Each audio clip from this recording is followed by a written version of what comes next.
जी हाँ, स्वागत है आपका। तो जीएस से संबंधित अति महत्वपूर्ण और परीक्षापयोगी प्रश्न जो अक्सर परीक्षाओं में पूछे जाते हैं। पहला प्रश्न है, गुरु शिखर चोटी ये किस राज्य में स्थित है? गुरु शिखर जो चोटी है वो किस राज्य में स्थित है, बताएं।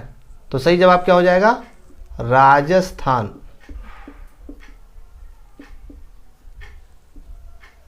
ठीक है, चलिए प्रश्न नंबर दूसरा है कि व्यास सम्मान ये किससे संबंधित है? जो व्यास सम्मान पुरस्कार है ये किससे संबंधित है, बताएं। सही जवाब ये साहित्य से संबंधित है। तो आप भी लगातार गेस करते रहिए। ठीक, चलिए प्रश्न नंबर तीसरा है, बहुत ही महत्वपूर्ण। ये वही प्रश्न है जो अक्सर पेपर में रिपीट होते हैं और बेहद महत्वपूर्ण प्रश्न है। इसमें कोई भी प्रश्न फर्जी नहीं है, सभी आपके एग्जामिनेशन ओरिएंटेड हैं। ठीक, प्रश्न है, किसके काल को मुगल चित्रकला का स्वर्ण काल कहा जाता है? जी बताएं, किसके काल को मुगल चित्रकला का स्वर्ण काल कहा गया है, बताएं। सही जवाब क्या होगा? तो सही जवाब हो जाएगा जहांगीर। ठीक है ना, ये हो जाएगा। फिर अगला प्रश्न है, किसके काल को मुगल वास्तुकला का स्वर्णकाल कहा गया है? प्रश्न नंबर चौथा है कि किसके काल को मुगल वास्तुकला का स्वर्णकाल कहा जाता है, बताएं। सही जवाब शाहजहां।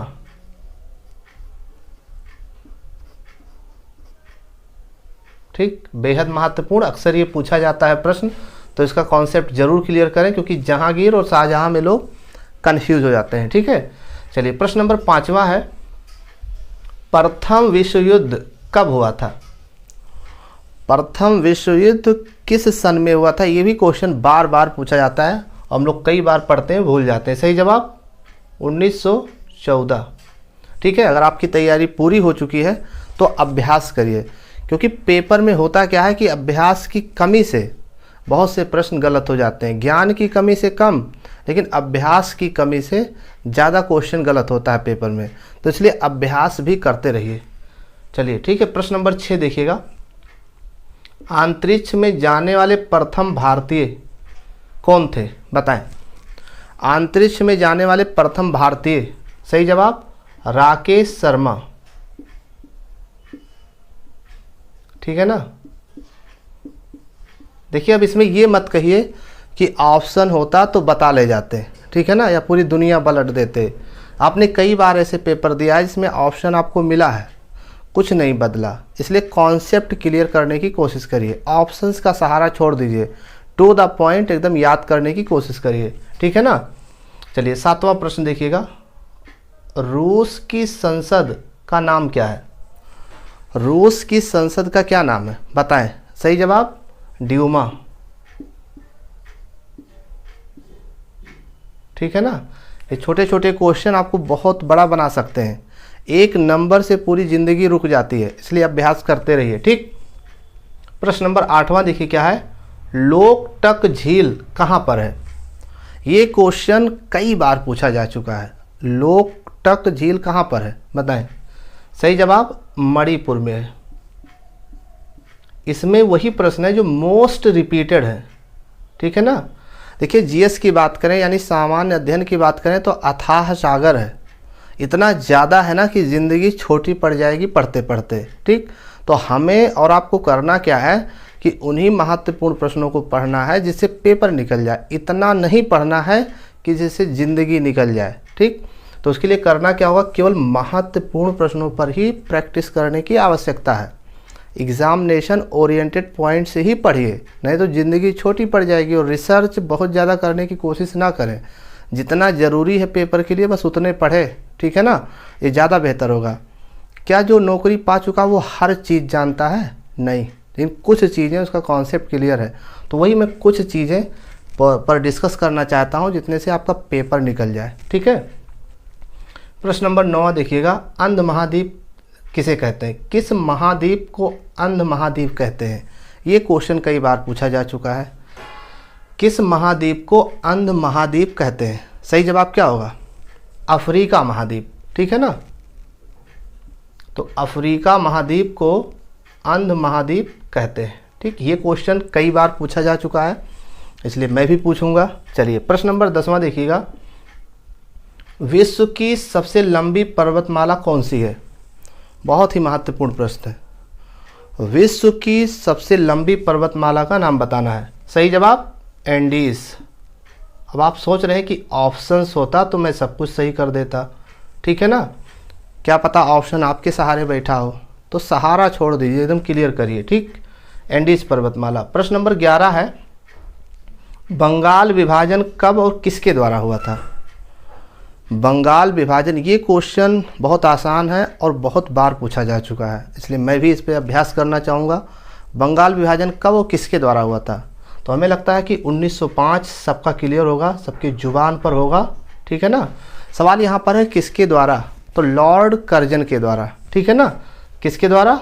लॉर्ड कर्जन के द्वारा। तो मैं थोड़ा सा हिंट्स देना चाहूँगा, क्योंकि समझने वाले के लिए कहा जाता है इशारा ही काफ़ी है, तो हमें लगता है कि आपके लिए इशारा ही काफ़ी है, बाकी आप के पास बहुत क्षमता है। प्रश्न नंबर 12 देखिएगा। प्रारूप समिति के अध्यक्ष कौन थे? ठीक है ना, प्रारूप समिति के अध्यक्ष कौन थे ये बताना है। सही जवाब क्या होगा? बोल तो दीजिए एक बार, ठीक है। हम आपकी आवाज़ सुन पा रहे हैं, यकीनन आप सही बोलेंगे, मैं वही लिखूंगा। आपने हमें लगता है कि बोला है डॉक्टर B.R. अम्बेडकर, ठीक है, डॉक्टर B.R. अम्बेडकर। B.R. मैंने लिख दिया है, भीमराव अम्बेडकर, ठीक है। चलिए प्रश्न नंबर 13 देखिएगा। वॉशिंग मशीन का कार्य सिद्धांत बताना कि वॉशिंग मशीन जो है वो किस सिद्धांत पर कार्य करती है, अवकेंद्रण या अपकेंद्रण, बताएं। तो सही जवाब क्या होगा? ये अपकेंद्रण के सिद्धांत पर कार्य करता है, अपकेंद्रण, ठीक। चलिए ये हो गया। अब बात करते हैं प्रश्न नंबर 14 की, ठीक है। ये देखिए हुक, हुक का जो सिद्धांत है वो किससे संबंधित है? हुक जो सिद्धांत दिए थे वो किससे संबंधित था? सही जवाब क्या होगा? प्रत्यास्था। तो इधर से लिख देता हूं क्योंकि उधर से उल्टा पड़ रहा है, प्रत्यास्था।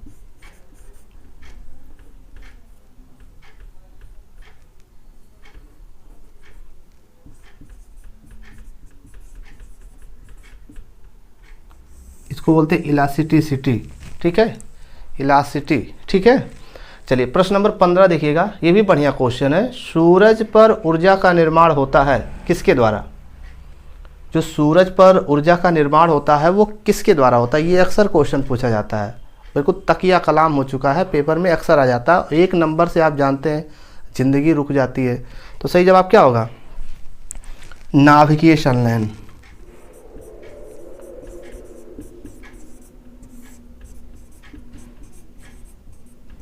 ठीक है। सूरज पर ऊर्जा का निर्माण किसके द्वारा होता है?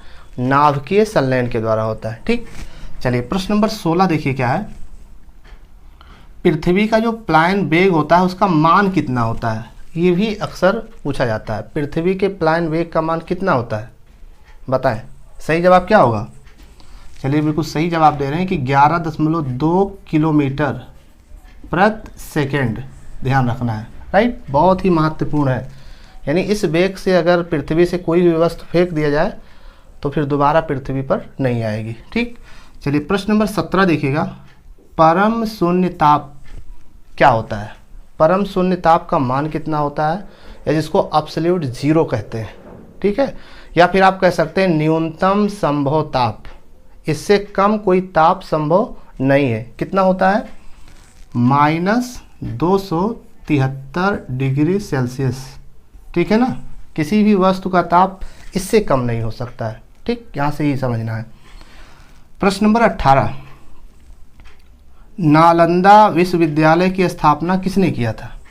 बहुत ही महत्वपूर्ण प्रश्न है। नालंदा विश्वविद्यालय की स्थापना किसने किया? सही जवाब कुमारगुप्त प्रथम, कुमारगुप्त प्रथम, ठीक है ना। बहुत हिसाब किताब से पढ़ना है, वही पढ़ना है जिससे पेपर निकल जाए, इतना नहीं पढ़ना कि जिससे ज़िंदगी निकल जाए, ठीक है। मैं बार बार कहता हूँ, क्या जो नौकरी पा लिया है क्या वो सब कुछ जानता है? सब कुछ जानना ज़रूरी नहीं, केवल एग्जामिनेशन ओरिएंटेड पॉइंट्स जानना ज़रूरी है। तो इसमें वही चीज़ें हैं, एग्जामिनेशन ओरिएंटेड पॉइंट्स ही हैं। बार बार मैं इस चीज़ को इसलिए कह रहा हूँ क्योंकि फर्जी चीज़ों को पढ़ने से कुछ होने वाला नहीं है। मेहनत दुनिया भर, सफलता जीरो। तो ऐसा काम नहीं करना है, ठीक है। रिसर्च मत करिए बहुत ज़्यादा, जीएस अथाह है, ठीक है। तो आप खोजिए उन प्रश्नों को जिससे सिलेक्शन होना है, ठीक है ना। ज्ञान के लिए मत पढ़िए, सिर्फ ज्ञान के लिए नहीं पढ़ना है, ऐसा कुछ ज्ञान होना चाहिए जिससे पेपर भी निकल जाए, सफलता भी मिल जाए, नौकरी भी मिल जाए। बात समझ में आ गई। रिसर्च छोड़िए। प्रश्न नंबर 19 देखिए, वैन सांग किसके शासनकाल में भारत आया था? बताइए, बोल के बताइए, इतनी बार आपने पढ़ा है, जुबान पे आ ही नहीं रहा है। सही जवाब क्या होगा? हर्षवर्धन, ठीक है। वैन सांग किसके शासनकाल में भारत आया था? हर्षवर्धन के शासनकाल में। ये बेहद महत्वपूर्ण प्रश्न है, एक बार नहीं कई बार पूछा है। बहुतों की ज़िंदगी इस क्वेश्चन ने बनाई है।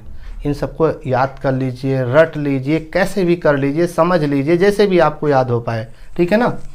चलिए प्रश्न नंबर 20 देखिएगा, सबसे बड़ी मानव निर्मित झील का नाम बताना है। सबसे बड़ी मानव निर्मित झील कौन सी है बताना है, बताएं। सही जवाब क्या होगा? गोविंद सागर झील। गोविंद सागर झील। पढ़िए नहीं, याद कीजिए, सीखिए। सिर्फ पढ़ते रहने से कुछ होने वाला नहीं है। बात समझ में आ गई? कॉन्सेप्ट क्लियर कीजिए, एक चीज़ को 50 बार पढ़िए, ठीक। चलिए प्रश्न नंबर 21, सबसे बड़ी नदी द्वीप कौन सी है? सबसे बड़ी नदी द्वीप कौन सी है? सही जवाब माजुली द्वीप। आपने खूब पढ़ा होगा, दिमाग में होगा। अरे आप क्या नहीं जानते हैं, ठीक है ना। सबसे बड़ी नदी द्वीप है माजुली द्वीप, ठीक है, ब्रह्मपुत्र नदी, ठीक। चलिए प्रश्न नंबर 22, सबसे लंबी सहायक नदी कौन सी है? गंगा की सबसे लंबी सहायक नदी कौन सी है बताएं। सही जवाब क्या होगा? यमुना। गंगा की सबसे लंबी सहायक नदी है वो है यमुना, राइट। चलिए प्रश्न नंबर 23 देखिएगा, दक्षिण भारत की सबसे लंबी नदी कौन सी है? बोलिए, जोर से बोलिए उधर से। दक्षिण भारत की सबसे लंबी नदी। पूरी दुनिया को एहसास नहीं कराना, खुद को एहसास कराना कि हम जानते हैं, ठीक है ना। सही जवाब क्या होगा? गोदावरी। बिल्कुल रटा होना चाहिए, बिल्कुल याद होना चाहिए। प्रश्न नंबर 24 देखिएगा, इंसुलिन की खोज किसने किया था? ये क्वेश्चन देखिए, आप कोई भी पेपर उठा के देख लीजिए, अक्सर ये देखने को मिलता है। इंसुलिन की खोज किसने किया था? F Banting. बिल्कुल याद होना चाहिए था, ठीक है ना। चलिए प्रश्न नंबर 25 देखिए, कितना महत्वपूर्ण प्रश्न है। मैंने खूब ढूंढा है, हमने वही प्रश्न ढूंढा है जो पेपर में आए। हम नॉलेज के लिए नहीं पढ़ा रहे, हम पेपर निकल जाए उसके लिए पढ़ा रहे हैं, ठीक है। बस इतना सा रोल है हमारा। प्रश्न नंबर 25 है, सर्वप्रथम परमाणु बम कहाँ फेंका गया था? सर्वप्रथम परमाणु बम कहाँ फेंका गया था? सही जवाब क्या होगा? हिरोशिमा। ये जापान का वो शहर जहाँ पर आपने पढ़ा होगा 6 अगस्त 1945 को। उसके बाद 3 दिन बाद नागासाकी पर 9 अगस्त 1945 को जापान के 2 शहरों पर गिराया गया था, ठीक है। तो ये इसका सवाल का जवाब ये होगा। प्रश्न नंबर 26 देखिएगा, गुरु अर्जुन देव ये सिखों के 5वें गुरु थे, ठीक है, जिन्होंने स्वर्ण मंदिर का निर्माण कराया था। इनकी हत्या किसने करवाई थी? अर्जुन देव की हत्या किसने करवाई थी? बताएंगे कुछ? कोई आइडिया, कोई गेस? चलिए सही जवाब होगा जहांगीर। बहुत ही महत्वपूर्ण प्रश्न, अक्सर पेपर में पूछा जाने वाला, ठीक है ना।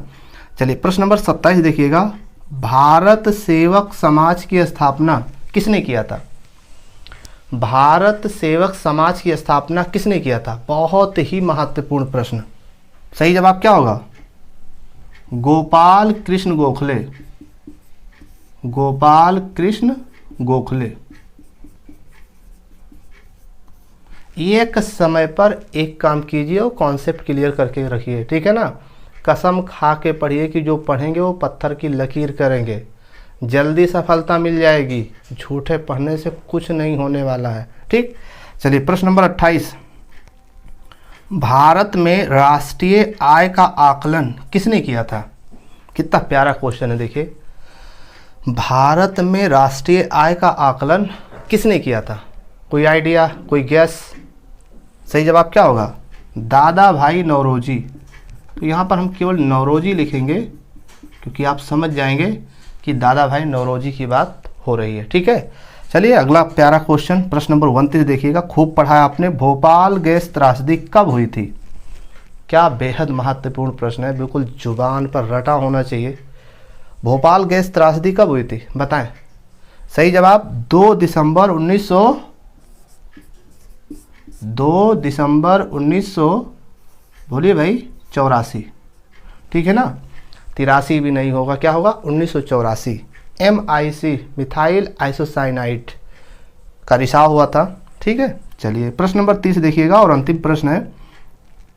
शरीर की सबसे बड़ी ग्रंथि कौन सी है, ये बताना है। शरीर की सबसे बड़ी ग्रंथि का नाम बताना है, बताएं। सही जवाब क्या होगा?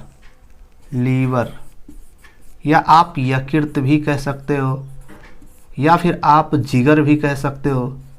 ये शरीर की सबसे बड़ी ग्रंथि होती है। ठीक है, तो इस तरीके से आप ये जीएस से संबंधित जो अक्सर पेपर में आते हैं, इन तमाम महत्वपूर्ण प्रश्नों पर अभ्यास कर सकते हैं। ये अभ्यास, ये प्रैक्टिस लगातार जारी रहेगी। ठीक है, और भी जीएस से संबंधित physics, chemistry, biology, botany, history, polity, economics सब पूरा मिक्सअप करके जो महत्वपूर्ण लगते हैं, जो पेपर के लिए बेहद ज़रूरी हैं, उन पर और भी महत्वपूर्ण प्रश्नों पर चर्चा इसके नेक्स्ट वीडियो में करेंगे। धन्यवाद।